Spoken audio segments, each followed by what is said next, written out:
વિદ્યાર્થી મિત્રો, ધોરણ 10 સામાજિક વિજ્ઞાન આપણે પ્રકરણ 17 ની ચર્ચા કરતા હતા, આર્થિક સમસ્યાઓ અને પડકારો. તો એમાં બે સમસ્યાઓ, બે પડકારો છે. એક છે ગરીબી અને બીજો છે બેરોજગારી.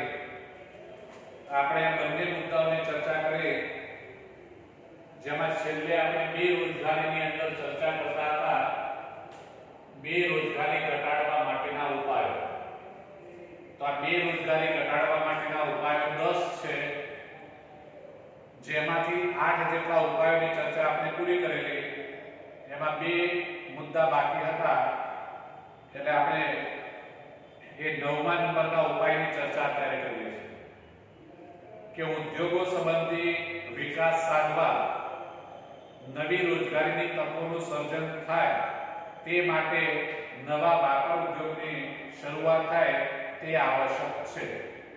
તો યુવાઓમાં ઉદ્યોગ સાહસિકતા વધે, કુશળતા, સંગઠન શક્તિ સાથે મૂડીરોકાણ જરૂરી છે. સરકાર દ્વારા ઓછી મૂડીરોકાણથી પ્રારંભિક ઓછા માર્જિનની સાથે યંત્રો, કાચો માલ કે ઓફિસ ફર્નિચર ખરીદવા માટે ઓછા વ્યાજદરના ધિરાણની સવલતો, વેચાણ માટેની સહાયતા જેવી અનેક યોજનાઓ દ્વારા સ્વરોજગારીની તકોને પ્રોત્સાહન આપવાના અનેક પગલાં સરકારે ભર્યા છે. તો અત્યારે હાલ સ્વરોજગાર, વ્યક્તિ પોતે પોતાની જાતે જ રોજગારી મેળવી શકે એ માટે સરકાર સસ્તા દરે વ્યાજ લોન, ઓછા વ્યાજે લોન આપે છે કે જેથી કરીને વ્યક્તિ પોતાનો વ્યવસાય, પોતાનો બિઝનેસ એ શરૂ કરી શકે. તો ધંધો શરૂ કરવા અને ચલાવવા માટેનું ટેકનિકલ અને વ્યવસાયિક જ્ઞાન. હવે આ આર્થિક મદદની સાથે સાથે કે છે કે ધંધો કરવા માટે જે ટેકનોલોજીની જરૂરિયાત છે તે ટેકનોલોજી, અને બીજા નંબરમાં વ્યવસાયિક જ્ઞાન, એટલે જે વ્યવસાયને કરવાનું છે એનું જ્ઞાન પણ એને હોવું જોઈએ. તો વહીવટી કુશળતા, કૌશલ્ય, સહાયતા આપવાનું કાર્ય સરકારી પ્રયત્નો થકી થયું છે. બેંકો, નાણાકીય સંસ્થાઓ આર્થિક સહાય, સસ્તી સરળ લોનની સુવિધાઓ અને સ્થાનિક વેપારી સંગઠનો, સેવાભાવી સંસ્થાઓના પ્રયાસો થકી મહિલાઓને ગૃહ ઉદ્યોગો સ્થાપીને સ્વરોજગારી પૂરી પાડી છે. આમ પરંપરાગત વ્યવસાયોમાંથી બહાર નીકળી અને કુટુંબના સભ્યની એક નવી પેઢી તૈયાર થઈ, જેને નવા વેપારી ધંધાની અને ઔદ્યોગિક ક્ષેત્રની ક્ષિતિજોને વિસ્તારી છે. તો આ રીતે સરકારે આ વ્યૂહરચનાઓ, ઉપાયો અજમાવેલા છે. છેલ્લા ઉપાયની વાત કરીએ તો રોજગાર વિનિમય કેન્દ્રો, રોજગારીની શોધતી વ્યક્તિઓ, શ્રમિકો, કામદારો કે શિક્ષિત, કુશળ, અર્ધકુશળ યુવાનોને કામ આપવા માંગતા માલિકો સાથે જોડવાનું કડીરૂપ કાર્ય કરે છે. તો અગાઉ આપણે કેટલા લોકો બેરોજગાર છે એના આંકડાઓ પેલા શ્રમ મંત્રાલય દ્વારા આપવાની આપણે વાત કરેલી. અહીંયા આપણે એ પણ વાત કરેલી કે દરેક જિલ્લાની અંદર રોજગાર વિનિમય કચેરી હોય છે.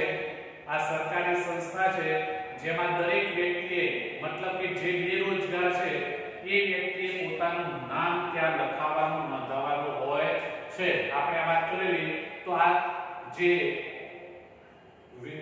આ કચેરી જે છે રોજગાર વિનિમય કચેરી, એનું કામ છે એ જે વ્યક્તિ રોજગારી શોધી રહી છે તે વ્યક્તિ અને જે વ્યક્તિ રોજગાર આપી રહી છે તે વ્યક્તિ, આ બંને વ્યક્તિઓને જોડવાનું કામ કરે છે.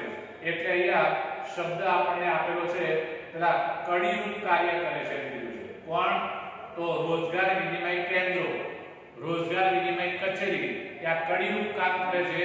એક કડી બીજી કડીને મિલાવવાનું કામ કરે છે. એક કડી એટલે રોજગારની શોધમાં જે યુવાનો છે તે, અને બીજી કડી એટલે જેમને કામદારોની જરૂર છે તે માલિક. તો આ બંનેને જોડવાનું કામ આ સંસ્થા કરે છે. તો આ સંસ્થા શિક્ષણ સુલેખાઓની નોંધણી આવો શબ્દ કામની જગ્યા પ્રકાર વિશે વિશ્વસનીય માહિતી આપે છે, કારકિર્દી પસંદગીમાં માર્ગદર્શન આપે છે અને આ કેન્દ્રો રોજગાર, કારકિર્દી જેવા મેગેઝિન અને સામયિકો દ્વારા રોજગારીની વૃત્તિ માહિતી પૂરી પાડે છે. તો મોડેલ કેરિયર સેન્ટર દ્વારા તથા હેલ્પલાઇન નંબર 180042511514 દ્વારા લોકોને જરૂરી માહિતી, સ્કિલ પ્રોગ્રામ, રોજગાર મેળા યોજવા જેવી મફત સેવા આપે છે. ડિસેમ્બર 2015 સુધીમાં દેશમાં 947 રોજગાર વિનિમય કેન્દ્રો હતા. અહીંયા આપણને 2015 સુધીના આંકડા આપ્યા છે, આજથી 5 વર્ષ પહેલાના આંકડા આપ્યા છે. અને એ સમયે દેશની અંદર કેટલી કચેરીઓ હતી, કેટલા કેન્દ્રો હતા? 947 આ કેન્દ્રો હતા, જેમાં ડિસેમ્બર 2013 માં 468.23 લાખ બેરોજગારો દેશમાં અને ગુજરાતની અંદર વાત કરીએ તો 8.30 લાખ બેરોજગારો નોંધાયા હતા. તો આ રોજગાર વિનિમય કેન્દ્રો દ્વારા બેરોજગારીના આંકડા બહાર પાડવામાં આવે છે. ત્યાં બેરોજગારો પોતાનું નામ લખાવે છે, એની ઉપરથી ખબર પડે છે કે ભારતમાં કે ગુજરાતમાં કેટલા બેરોજગાર છે. તો આ રીતે અહીંયા બેરોજગારી ઘટાડવાના ઉપાયો 10 જેટલા ઉપાયો છે. આ 10 ઉપાયોની ચર્ચા આપણે અહીંયા પૂરી કરી અને હવે પ્રકરણનો છેલ્લો મુદ્દો છે વિશ્વ શ્રમ બજાર. મુદ્દો એ આપેલો છે વિશ્વ શ્રમ બજાર. આખા વિશ્વની અંદર કોની જરૂર છે?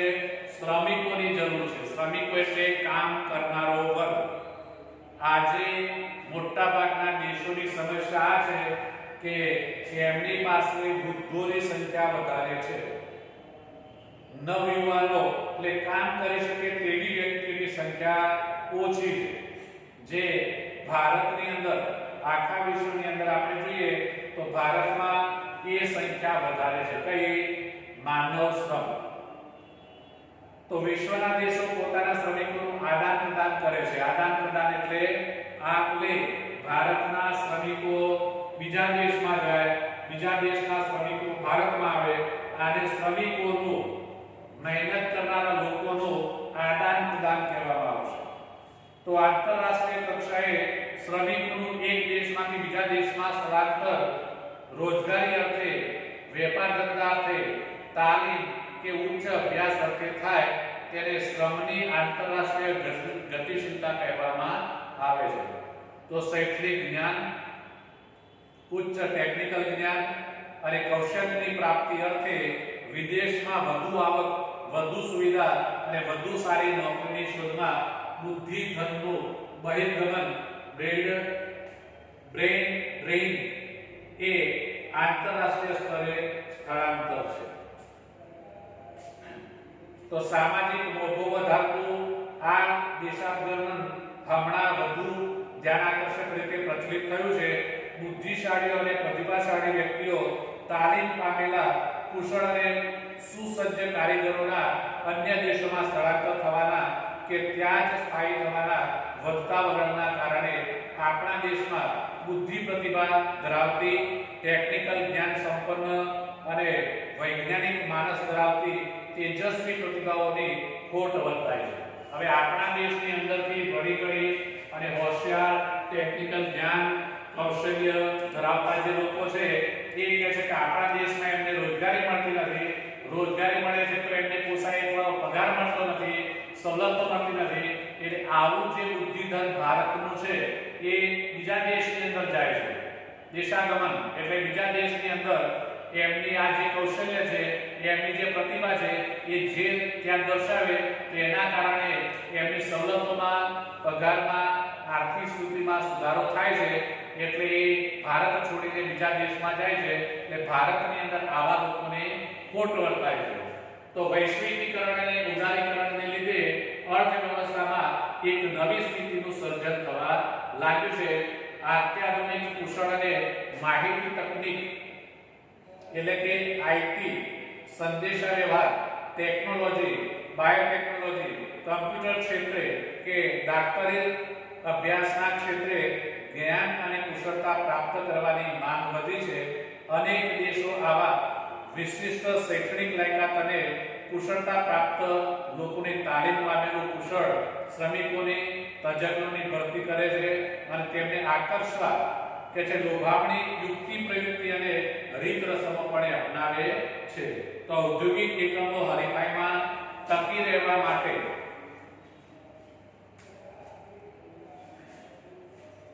પોતાની જરૂરી હોય તેવી આવશ્યક લાયકાત જ્ઞાન કૌશલ્ય પ્રાપ્ત કર્મચારીઓને ઉચ્ચ તાલીમ આપવા વિદેશમાં પણ મોકલે છે. તો જે આંતરરાષ્ટ્રીય સ્થળાંતરનો એક ભાગ છે, જેમ કે આ પ્રકારે વિદેશમાં નોકરી ધંધા અર્થે જવાથી દેશમાં વિદેશી ચલણ સ્વરૂપે આવક પ્રાપ્ત થાય છે અને આ રીતે વિદેશી ધન દેશમાં આવતા વિદેશી કમાણીથી દેશમાં વિદેશી ચલણ કે હુંડિયામણની સમસ્યા કઈ કરશે હળવી બને છે. તો આ રીતે વિશ્વ શ્રમ બજાર એ પણ એક મુદ્દો છે. આખા વિશ્વની અંદર આ શ્રમની આપલે માટેનું બજાર જોવા મળે છે. જે આપણે ઉદારીકરણની વાતો કરી, વૈશ્વિકરણની વાતો કરી, તો વૈશ્વિકરણ અને ઉદારીકરણને કારણે આ શક્ય બનેલું છે. તો આ રીતે અહીંયા આપણું પ્રકરણ 17 આર્થિક સમસ્યાઓ અને પડકારો એની ચર્ચા અહીંયા પૂરી થઈ. વિદ્યાર્થી મિત્રો, તમારે હવે સ્વાધ્યાયની અંદર આ પ્રશ્નો લખી દેવાના છે. 4 પ્રશ્નો આપણને આપેલા છે મુખ્ય. પહેલા પ્રશ્નની અંદર પ્રશ્નના ઉત્તર સવિસ્તર લખો, તો એની અંદર 4 પ્રશ્નો આપેલા છે. બીજા પ્રશ્નની અંદર મુદ્દાસર ઉત્તર લખો, તો એની અંદર તમારે 7 પ્રશ્નો છે, પણ સાથે 7 નહીં, એમાંથી તમારે 2 નંબરનો, 3 નંબરનો, 5 નંબરનો અને 7 નંબરનો, એટલે કે 4 પ્રશ્નો તમારે બીજા પ્રશ્નમાંથી લખવાના. જ્યારે ત્રીજો પ્રશ્ન ટૂંકમાં જવાબ આપો એ તો તમારે બધા લખવાના, અને ચોથો પ્રશ્ન એ વિકલ્પો વાળો છે, સાચો વિકલ્પ શોધીને તમારે લખવાનો છે. તો આ રીતે તમારે સ્વાધ્યાયની નોટની અંદર પ્રકરણ 17 નું સ્વાધ્યાય લખી લેવાનું. હવે આપણે આગળ વધીએ છીએ, પ્રકરણ 5 માં જઈએ છીએ. પ્રકરણ 5 એટલે વિજ્ઞાન અને ટેકનોલોજીનો વારસો. તો આપણને એટલે કે ભારતને આ વિજ્ઞાન અને ટેકનોલોજી એ વારસામાં મળેલી છે એમ આપણે કહી શકીએ. એટલે એ વિજ્ઞાન અને ટેકનોલોજીનો વારસો કહેવાશે. પ્રાસ્તાવિક પહેલો મુદ્દો છે. પ્રકરણની અંદર આપણે કઈ બાબતોની ચર્ચા કરવાની છે એની પ્રાસ્તાવિકમાં છે. 2 મુખ્ય મુદ્દા તો છે, એક વિજ્ઞાન છે, બીજો ટેકનોલોજી. તો વિજ્ઞાન અને ટેકનોલોજી ક્ષેત્રે જે સંશોધનો થયા તેમણે વિશ્વના દેશોને નજીક લાવી દીધા છે. તો અહીંયા વિજ્ઞાન અને ટેકનોલોજીના કારણે કહે છે કે પેલા દેશો વચ્ચેનું જે અંતર, કહેવાનો મતલબ કે જે સંબંધો હતા એ કહે છે કે ગાઢ થયા છે, મતલબ કે સંબંધો વિકસ્યા છે, નજીક આવ્યા છે. તો દેશ વચ્ચેના આંતરવ્યવહારોને સરળ બનાવ્યા છે. વિશ્વના તમામ દેશો વચ્ચે સહયોગ વધ્યો છે. એટલે એક દેશ બીજા દેશને મદદ કરી શકે એટલે એ દેશો વચ્ચેનો સહયોગ કહેવાશે, અને સહયોગમાં વધારો થયો છે. તો નવો અભિગમ ઉદ્ભવ્યો છે. રાષ્ટ્રો વિશ્વ શાંતિ અને સહઅસ્તિત્વ તરફ અભિમુખ થયા છે. એટલે હવે દરેક દેશ એ શાંતિ ઈચ્છે છે, સલામતી ઈચ્છે છે, અને એટલે કહે છે કે દરેક રાષ્ટ્ર એ વિશ્વ શાંતિ તરફ આગળ વધી રહ્યું છે અને એ તરફ અભિમુખ બનેલું છે. તો વિજ્ઞાન એટલે વ્યવસ્થિત જ્ઞાન. હવે વિજ્ઞાનની અંદર પણ તમારે શબ્દ આવી ગયો હોય, અહીંયા પણ આવ્યો છે કે વિજ્ઞાન એટલે વ્યવસ્થિત જ્ઞાન, ટેકનોલોજી એટલે વિજ્ઞાનની વ્યવહારિક ઉપયોગિતા. તો આ બંને શબ્દો સમજાયા કે વિજ્ઞાન એટલે જ્ઞાન, વ્યવસ્થિત જ્ઞાન, અને ટેકનોલોજી એટલે આપણા જ્ઞાનનો આપણે આપણા વ્યવહારમાં ઉપયોગ કરવાનો છે. એટલે આપણે વ્યવહારિક ઉપયોગિતા કહીશું. તો આમ એ વિજ્ઞાનની વ્યવહારિક ઉપયોગિતા એટલે ટેકનોલોજી. તો વિજ્ઞાન અને ટેકનોલોજી બંને શબ્દો ભિન્ન હોવા છતાં એ એકબીજા સાથે જોડાયેલા છે. આ રીતે એટલા માટે કે વિજ્ઞાન દ્વારા વ્યવસ્થિત આપણે જ્ઞાન મેળવીએ છીએ અને એ જ્ઞાનનો આપણે વ્યવહારમાં જ્યારે ઉપયોગ કરીએ છીએ ત્યારે એ ટેકનોલોજી બને છે. એમ આ બંને શબ્દો અલગ હોવા છતાં એક સાથે જોડાયેલા છે. તો હવે પહેલો મુખ્ય મુદ્દો આવે છે પ્રાચીન ભારતનો વિજ્ઞાન ક્ષેત્રે વારસો. તો હવે ભારતની વાત કરેલી છે, પ્રાચીન ભારતની વાત કરેલી છે, વિજ્ઞાન ક્ષેત્રે એને કહે છે કે વારસો આપેલો છે. તો આપણા પ્રાચીન ભારતના મહાન ઋષિઓએ વિજ્ઞાનના ક્ષેત્રે અમૂલ્ય વારસો વિશ્વને આપેલો છે. આમ તો વિજ્ઞાનનો વારસો વૈજ્ઞાનિકો આપે છે, પણ આપણા ભારત દેશની વાત કરીએ તો પ્રાચીન સમયમાં કોઈ વૈજ્ઞાનિકો નહોતા, પણ એ સમયે ઋષિ મુનિઓ હતા અને એ મહાન ઋષિ મુનિઓ જે થઈ ગયા એમને જ આપણને એટલે કે ભારતને આ વિજ્ઞાનનો વારસો આપેલો છે. જેમાં ધાતુ વિદ્યા, રસાયણ વિદ્યા, વૈદિક વિદ્યા, શૈલ્ય ચિકિત્સા, ગણિત શાસ્ત્ર, ખગોળશાસ્ત્ર, જ્યોતિષશાસ્ત્ર, વાસ્તુશાસ્ત્ર, ભૌતિક શાસ્ત્ર જેવા વિજ્ઞાનના અનેક ક્ષેત્રોમાં આપણા ઋષિઓએ મહત્વનો ફાળો આપેલો છે. તો આપણે આ પ્રકરણમાં કયા કયા શાસ્ત્રો એટલે કે કયા કયા વિજ્ઞાનનો અભ્યાસ કરવાના છીએ, કદાચ અહીંયા આ મુદ્દામાં જ આપણને આપી દીધેલું છે. એટલા બધા વિજ્ઞાનો છે, શાસ્ત્રો છે કે જેનો આપણે અભ્યાસ કરવાનો છે અને એમાં આપણા આ ઋષિ મુનિઓએ મહત્વનો ફાળો આપ્યો છે. તો જે આપણા માટે ગૌરવની વાત છે, ભારતે માત્ર સાહિત્ય, કલા, ધર્મ, શિક્ષણ અને તત્વચિંતન જેવા ક્ષેત્રોમાં જ ફાળો નથી આપ્યો, પરંતુ વિવિધ વિજ્ઞાન અને ટેકનોલોજીના ક્ષેત્રમાં પણ પોતાનો સિંહ ફાળો આપેલો છે. તો બીજા બધા ક્ષેત્રોમાં તો ભારતે ફાળો આપ્યો છે, પણ એની સાથે સાથે કહે છે શાની અંદર ભારતે ફાળો આપ્યો છે, વિજ્ઞાન અને ટેકનોલોજીના ક્ષેત્રે પણ ભારતે પોતાનો સિંહ ફાળો એટલે વધુમાં વધુ એ એમ કે યોગદાન આપેલું છે એમ આપણે કહી શકીએ. તો અર્વાચીન યુગના સંશોધનો દ્વારા જાણવા મળ્યું છે કે ભારત અત્યાધુનિક વિચારધારાની સાથે સાથે વૈજ્ઞાનિક દ્રષ્ટિબિંદુ પણ ધરાવે છે. અર્વાચીન યુગમાં, અર્વાચીન એટલે અત્યારનો યુગ, આધુનિક યુગ, એને અર્વાચીન કહેવાય છે. અને અત્યારના સંશોધનો દ્વારા પણ જાણવા મળ્યું છે કે ભારતે આ વિજ્ઞાન અને ટેકનોલોજીની બાબતમાં કહે છે કે આધ્યાત્મિક વિચારધારાની સાથે સાથે એ વિજ્ઞાનનો દ્રષ્ટિબિંદુ પણ ધરાવે છે. એટલે ભારતના લોકોની જે વિચારધારા છે આધ્યાત્મિક છે, પણ એની સાથે સાથે વિજ્ઞાન વિશે પણ એમણે સંશોધનો કરેલા છે. તો મોટાભાગની વૈજ્ઞાનિક અને ટેકનિકલ શોધોમાં એક યા બીજી રીતે પ્રાચીન ભારતના વિજ્ઞાનનું તત્વ સમાયેલું છે. હવે એની અંદર આપણે જે વિજ્ઞાન ક્ષેત્રે ટેકનોલોજીની જે વાત કરતા હતા એમાં પહેલું સંશોધન એ ધાતુ વિદ્યા છે. કયું છે? ધાતુ વિદ્યા. આપણે અગાઉ ભણી ચૂકેલા છે પાષાણ યુગ, પછી ધાતુ યુગ આવ્યો. તો આ ધાતુ વિદ્યા છે. તો પ્રાચીન કાળથી જ ભારતના લોકો ધાતુ વિદ્યાનો પોતાના વ્યવહારિક જીવનમાં ઉપયોગ કરે છે. તો આ ધાતુ વિદ્યાનો ઉપયોગ વ્યવહારિક જીવનમાં મતલબ કે જીવન જીવવા માટે એ જે કંઈ કાર્ય પ્રવૃત્તિ કે જે કરે છે એની અંદર એનો ઉપયોગ કરે એટલે વ્યવહારિક જીવનમાં ઉપયોગ કહેવાય છે.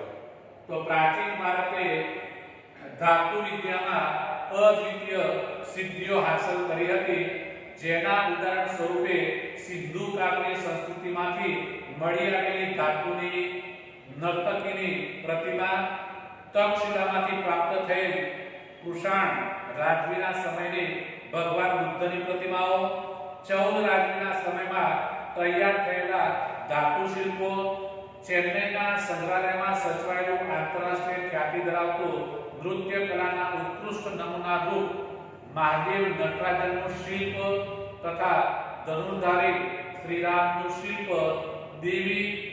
દેવીઓ, પશુ પક્ષી અને સુપારી કાપવાની સૂળીઓ વગેરે ગણી શકાય. આ ધાતુ શિલ્પો બનાવવાની પરંપરા 10મી અને 11મી સદીથી વિકાસ પામેલી છે.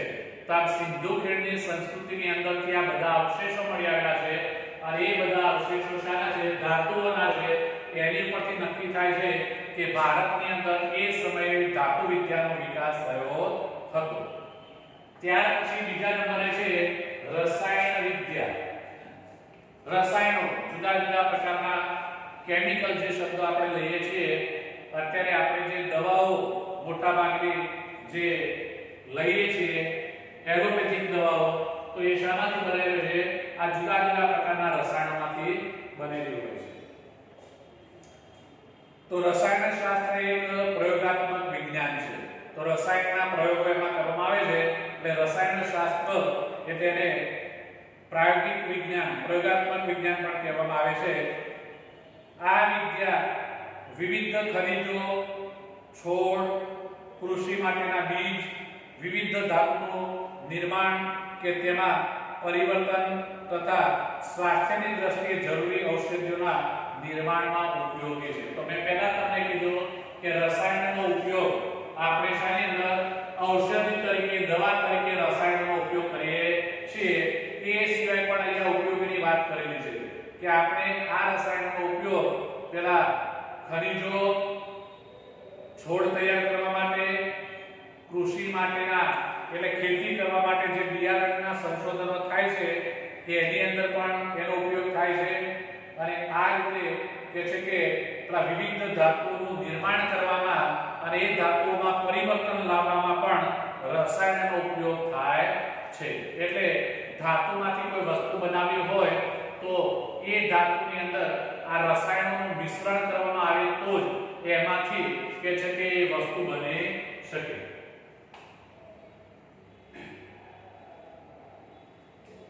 તો રસાયણ શાસ્ત્રીઓમાં નાલંદા વિદ્યાપીઠના બૌદ્ધ આચાર્ય નાગાર્જુનને ભારતીય રસાયણ શાસ્ત્રના આચાર્ય માનવામાં આવે છે. તો હવે અહીંયા રસાયણ શાસ્ત્રના જે વિદ્વાન છે, આચાર્ય છે, અને પણ કોણ છે? તો નાલંદા વિદ્યાપીઠના બૌદ્ધ આચાર્ય, એમનું નામ છે નાગાર્જુન, અને એમણે આ રસાયણ શાસ્ત્રની અંદર સંશોધન કરેલા છે એટલે આચાર્ય મનાય છે. એમણે રસ રત્નાકર અને આરોગ્ય મંત્રી જેવા ગ્રંથો પણ લખેલા. અંડરલાઈન કરી લેજો, યાદ રાખવા જેવી બાબત છે. નાગાર્જુન એમના બે ગ્રંથો છે, એક રસ રત્ન અને બીજો છે આરોગ્ય મંજરી. આરોગ્ય મંજરી એટલે આરોગ્યમાં સુધારો કરવા માટે અથવા કોઈ બીમારીની અંદર કયા પ્રકારના ઔષધિનો ઉપયોગ કરવામાં આવે તો એની સારવાર થઈ શકે એ ગ્રંથો એમણે રચેલા છે. તો આચાર્ય નાગાર્જુનને વનસ્પતિ ઔષધિઓની સાથે સાથે રસાયણ ઔષધિઓ વાપરવાની ભલામણ કરી હતી. તો પહેલા આપણે શું કરતા હતા? આયુર્વેદિક એટલે વનસ્પતિ ઔષધિનો ઉપયોગ કરતા હતા. પણ આ વનસ્પતિ ઔષધિઓની સાથે સાથે નાગાર્જુને આપણને રસાયણ ઔષધિનો ઉપયોગ કરવાનો પણ ભલામણ કરી હતી. પારાની ભસ્મ કરીને ઔષધિ તરીકે વાપરવાનો પ્રયોગ તેમના દ્વારા શરૂ થયો હોય તેમ મનાય. તો એવું માનવામાં આવે છે કે આ રસાયણ તરીકે ધાતુ એક પારો આવે છે.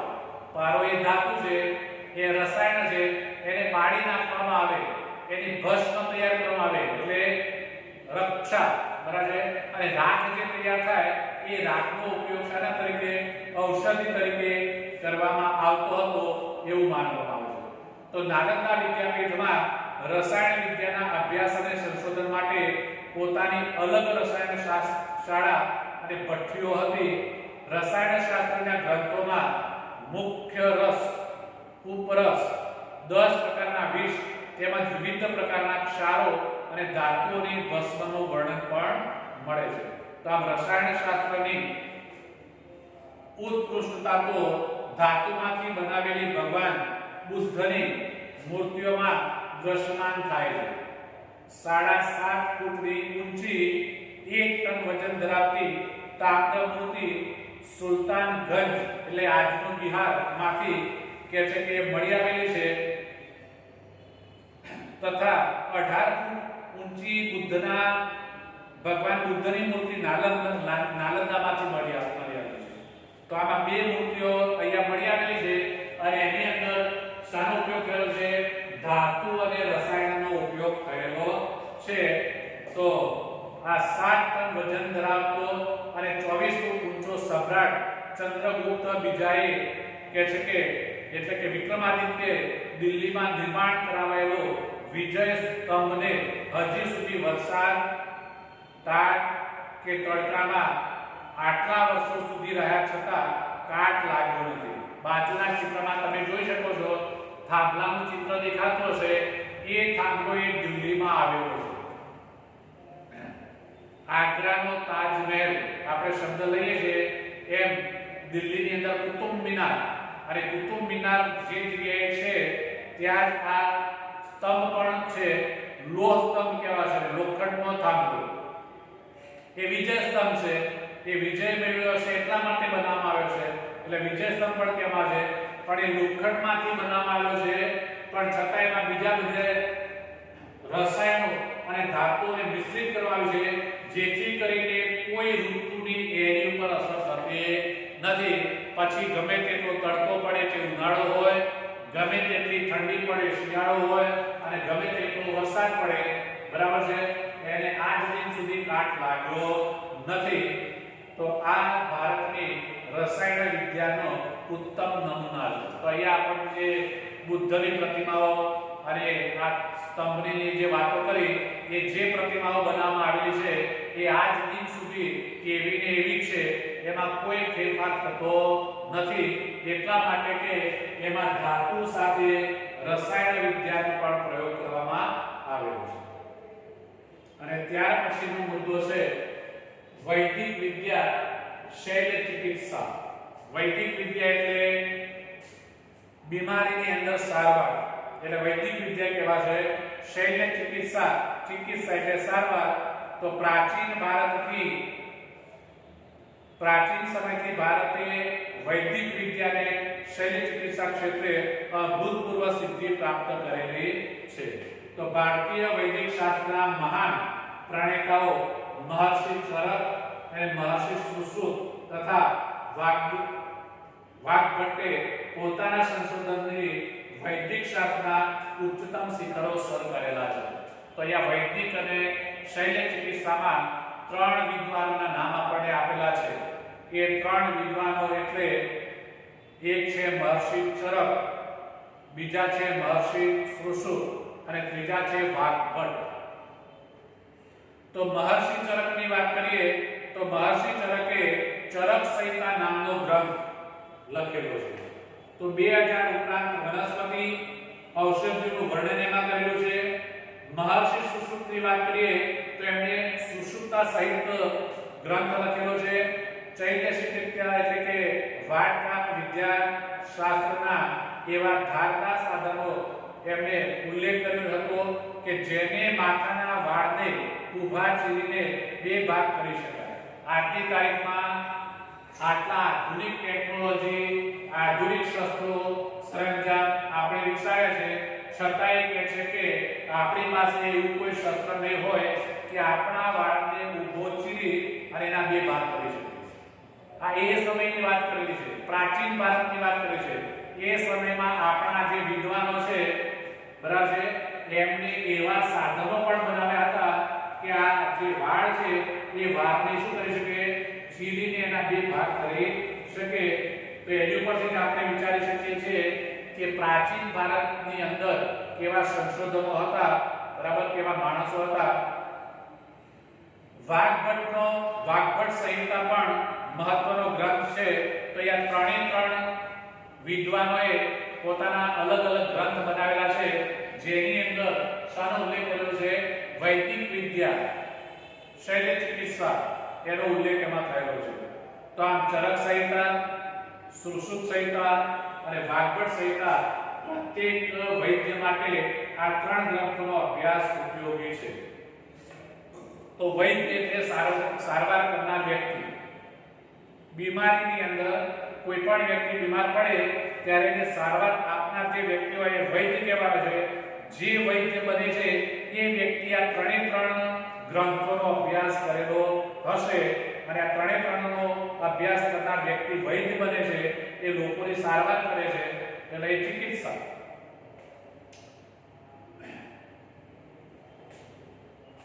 તો પ્રાચીન ભારતના હિન્દુઓના ઔષધ શાસ્ત્રમાં ખનિજ, વનસ્પતિ અને પ્રાણીઓની ઔષધિઓનો વિશાળ સંગ્રહ સમાયેલો છે. દવા બનાવવાની ઝીણવટભરી વિધિઓની સાથે દવાઓનું વર્ગીકરણ તથા દવાના ઉપયોગ માટેના સૂચનો આપવામાં આવ્યા છે.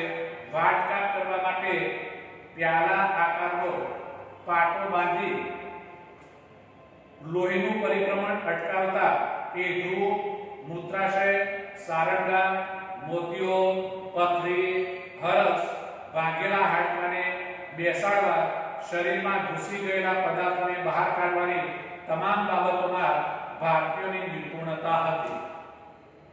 તો આજે આપણા ડોક્ટરો જે ઓપરેશનો કરે છે અને જે સારવાર આપે છે, એ સારવાર તો એ સમયમાં પ્રાચીન ભારતની અંદર આપણને આ મહાન ઋષિઓ, વૈદ્યો જેમને આપણે કહીએ છીએ, એ વાટકાપ દ્વારા શસ્ત્રક્રિયા કહેવાય. વાટકાપ એટલે શસ્ત્રક્રિયા, ઓપરેશન, શરીરના ભાગોને કાપી અને એને સુધારવાનો પ્રયત્ન કરવો. તો એ સમયની કહે છે કે આ જોવા મળે છે. તો તૂટેલા કાન કે નાકની સારવાર અને પ્લાસ્ટિક સર્જરી પણ જાણતા હતા. શરીરના વાટકાપ કે મીણના પુતળા દ્વારા પ્રત્યક્ષ જ્ઞાન પણ વિદ્યાર્થીઓને આપવામાં આવતું હતું. પ્રસૂતિ વખતના જોખમી ઓપરેશનો પણ કરવામાં આવતા હતા. તેઓ સ્ત્રી તથા બાળક રોગોના નિષ્ણાત પણ હતા. રોગોના કારણો અને ચિહ્નોનું વર્ગીકરણ કરી અને તેનું કહે છે કે નિદાન કરી રોગ મટ્યા પછી પાડવાની પરિધિ પણ આપતા હતા. એટલે એ સમયે કહે છે કે આ પરિધિ શું પાડવાની છે પણ આપવામાં આવતી હતી. તો આમ પ્રાચીન ભારતમાં પ્રાણી રોગોના શાસ્ત્રનો પણ વિકાસ થયો હતો. અશ્વ એટલે ઘોડા તથા હસ્તી એટલે હાથીના રોગો ના ગ્રંથો પણ લખાયેલા છે. તેમાં હસ્તી આયુર્વેદ તથા શાલીહોત્રનું અશ્વશાસ્ત્ર ખૂબ જ પ્રખ્યાત છે. વૈદ્યશાસ્ત્રના વિવિધ કહે છે કે વાઘભટ્ટે નિદાન ક્ષેત્રે અષ્ટાંગ હૃદય જેવા ગ્રંથો લખી અને મહત્વનો ફાળો આપેલો છે. તો આપણે અહીંયા અટકીએ છીએ. આટલા મુદ્દાઓ અહીં આપણા પાંચમા પ્રકરણમાં